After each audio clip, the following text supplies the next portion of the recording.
Today in this video, we have to understand on which basis the Earth is divided into three temperature zone. किस basis पे इस अर्थ को पूरे अर्थ को three temperature zone में divide किया गया है। पहले बात देख रहे हैं यहाँ पे डायरेक्ट सन लाइट है यहाँ पे। तो जो टॉरिड जोन है यहाँ पे direct sunrise through out the year पड़ता है। ये जो इक्वेटर दिखाई दे रहा है यहाँ पे इक्वेटर, तो इक्वेटर पे through out the year direct sunrise fall होता है। तो इसलिए ट्रॉपिक ऑफ कैंसर से लेकर के ट्रॉपिक ऑफ कैप्रिकॉर्न तक का जो एरिया है इसको हम लोग टॉरिड जोन में रखें, हीट जोन में रखें। यहाँ पे देखेंगे कि ट्रॉपिक ऑफ कैंसर से लेकर के जो आर्कटिक सर्कल है ये मॉडरेट क्लाइमेट यहाँ पर रहता है। ठीक है, तो इसीलिए इसको बोलते हैं north temperature zone, not not temperate zone. यहाँ पे मॉडरेट क्लाइमेट रहता है। और एक यहाँ पे ट्रॉपिक ऑफ कैप्रिकॉर्न से लेकर के अंटार्कटिक सर्कल तक का जो एरिया है ये यहाँ पे भी मॉडरेट क्लाइमेट रहता है।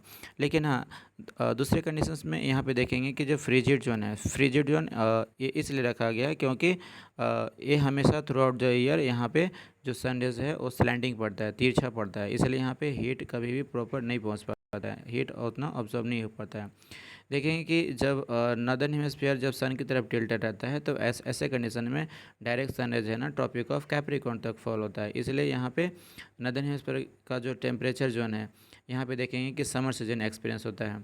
और ऐसे कंडीशंस में अनदर साइड में यहाँ पे ये जो एरिया है ये टिल्टेड अवे द सन होता है। इसकी वजह से यहाँ पे क्या होता है कि विंटर सीजन एक्सपीरियंसेस के होता है यहाँ पे।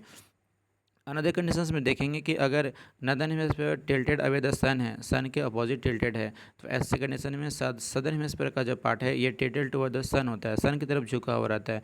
ऐसे कंडीशंस में देखेंगे कि जो ट्रॉपिक ऑफ कैप्रिकॉर्न है ये तो ट्रॉपिक ऑफ कैप्रिकॉर्न के आसपास में जो सन लाइट है जो है ना वो डायरेक्ट फॉल होता है। इसलिए यहाँ पे समर सीजन एक्सपीरियंस होता है। और जब सदर्न हेमिस्फीयर में समर सीजन एक्सपीरियंस होगा तो ऐसे में नदर्न हेमिस्फीयर में समर सीजन तो ऐसे में नदर्न हेमिस्फीयर में विंटर सीजन एक्सपीरियंस होगा। लेकिन सन की तरफ नदर्न हेमिस्फीयर टिल्टेड रहे या सदर्न हेमिस्फीयर टिल्टेड रहे ये डजेंट मैटर। दोनों ही कंडीशंस में जो फ्रिजिड जोन वाला जो एरिया है साउथ पोल या फिर नॉर्थ पोल एरिया यहाँ पे slanting through out the year पड़ता है। ठीक है, तो ऐसे कंडीशन में यहाँ पे थ्रू आउट द ईयर क्या होता है, यहाँ पे ये जो एरिया होता है ये बर्फ़ से ढका रहता है। So that's all for today. If this video is helpful for you, then you can make subscribe this channel and you can like also. Thank you very much. Thank you for watching.